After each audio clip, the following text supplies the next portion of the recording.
안녕하십니까?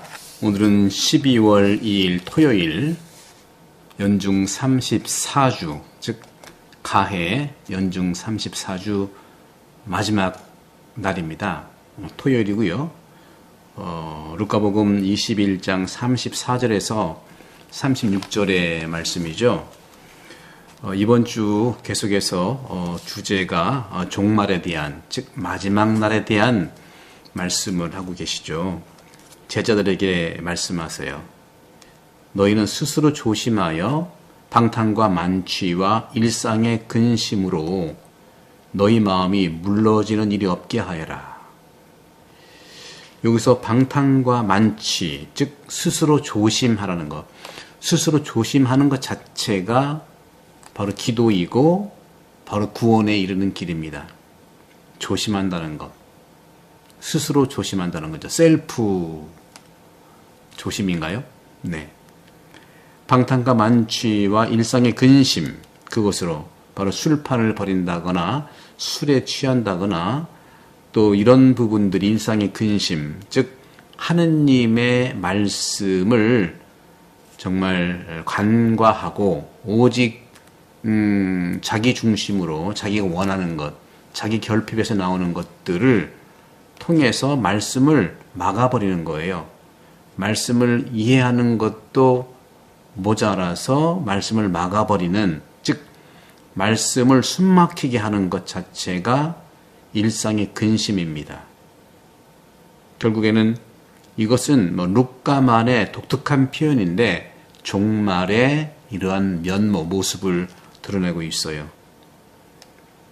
그래서 이러한 방탕과 만취와 일상의 근심, 종말론적인 면모로 우리 마음이 물러지는 일이 없게 하여라. 마음이 물러다는 건 뭘까요? 마음이 물러다 단단하지 않다는 것이죠.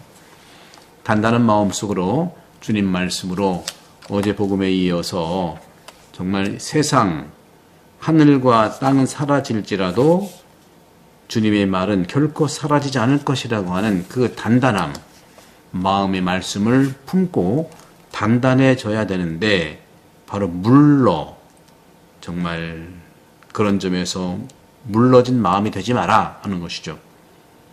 그날은, 즉 다시 말하면 그날이 마지막 날, 종말이 너희를 덫처럼 갑자기 덮치지 않게 하여라. 덫처럼 갑작스러움으로 황당하게, 당황스럽게 하지 말라는 것이죠. 그날은 온 땅 위에 사는 모든 사람에게 들이닥칠 것이다. 그러나 시험도 마찬가지죠. 우리가 미리 준비하고 있으면, 신랑이 언제 올지를 알고 기름을 든든히 채웠으면 언제 오든지 관계없거든요. 시험 준비가 되어 있다면 시험이 언제 오든지 관계가 없는 거죠. 그러면서 너희는 앞으로 일어날 이 모든 일에서 벗어나 사람의 아들 앞에 설 수 있는 힘을 지니도록 늘 깨어 기도하여라 하고 말씀하시죠. 앞으로 일어날 이 모든 일에서 벗어나, 바로 모든 일에서 벗어난다고 하는 것은 바로 세례자 요한이 예수님께서 천국에 다가왔다, 회개하고 복음을 믿어라, 그 직전에 세례자 요한도 똑같이 하느님 나라가 다가왔다는 것을 말하면서 회개하고 복음을 믿어라고 한 것처럼, 세례자 요한처럼, 그러나 세례자 요한의 이 회개 선포는 다가올 진노를 피하려고 오는 그런 선포였다면, 사람의 아들 앞에 설 수 있도록 다가오는 진노를 피하려고 하는, 그래서 모든 일에서 벗어나라는 거죠. 징벌과 정말 이 진노를 피하려고 다가오는 세례자 요한의 세례를 받으러 오는 사람들처럼 하느님 앞에 설 수 있도록 모든 일에서 벗어나라는 건데, 바로 어느 때든지 깨어 있으라고 하는 말씀입니다. 기회가 좋든 나쁘든 계속해서 깨어 있으라고 하는 말인데 바로 이것은 청원 기도의 특징입니다. 루카만이 이런 표현을 써요. 루카만이 사람의 아들 앞에 설 수 있는 힘을 지니도록 늘 깨어 기도하여라. 이처럼 예언의 마지막 말씀, 종말, 이것은 참으로 겁을 내게 하는 것이 아니라 좋은 말입니다. 참 기쁜 소식이죠. 참고 견디고 증거하면 그것이 바로 기도하는 거라는 거고, 바로 기도라고 하는 것은 방심하지 않는 사람들이 바로 사람의 아들이 오실 때 두려워할 것도 없고 어떤 불안도 없을 거라는 말씀입니다. 주님께서는 사람의 아들이 오실 때 종말에 어떤 괴로움과 혼돈과 근심이 없도록 미리 깨어 준비하라는 것이죠. 바로 그것이 바로 그런 사람들에게, 우리들에게 바로 그날은 해방의 때, 해방의 날이기 때문에 그렇습니다. 종말은요, 해방의 날이고 또 구원의 날이고 또 천국의 완성 날이라는 말씀입니다. 그래서 그들은 사람의 아들, 즉 다시 재림에 오시는 예수님 앞에 행복하게 기대함으로써 그 안에 바로 서서 머리를 높이 들어 올려서 마라나타 주님 어서 오소서 하고 고백할 수 있다는 말씀이죠. 사랑하는 형제자매 여러분, 연중 34주간 마지막 토요일 그리고 전례적으로 오늘 저녁부터는 날회 새로운 대림절이 시작합니다. 대림절은요, 우리가 현재에 머물러 있음에도 늘 내일을 위해서, 미래를 위해서 바로 깨어있는, 바로 미래의 가장 자리에, 가장 가깝게, 가까운 미래에 서 있는 지금을 얘기하고, 바로 대림절은 사라지지 않을 어제 복음이죠. 예수님의 말씀을 정말 굳건히 하고, 결코 사라지지 않은 말씀을 굳건히 하고, 새롭고 희망찬 변화, 바꾸는 게 아니에요. 희망찬 변화를 향해 나아가는데 도움이 될 것임을 상식해주는 것이 오늘 복음이고, 내일 마르코 복음 13장에 나오는 대림 첫 주의 말씀입니다. 이처럼 우리가 이제 루카에 제가 쓴 이 책에서 이 474쪽이죠. 이 책을 좀 인용해 본다면, 깨어 기도하라. 루카복음 21장 34절에서 36절 깨어 기도하라는 이 말, 이것은 종말론적인 엄한 징표들 가운데에서도 늘 깨어 기도한다면, 다시 말하면 어떠한 종말과 억압과 고통과 슬픔 속에서도 바로 주님은 계신다는 것이죠. 그렇게 볼 때 우리가 희망을 갖는 것은 아기 예수님 탄생에서 성령께서 함께 하시듯이 바로 예수님은 전생애가 성령과 함께 늘 활동하십니다. 두 분이 없이는 활동하지 않으세요. 탄생도 성령과 함께, 세례도 성령과 함께, 또 거룩한 변모도 성령과 함께, 부활도 성령과 함께, 승천도 성령과 함께.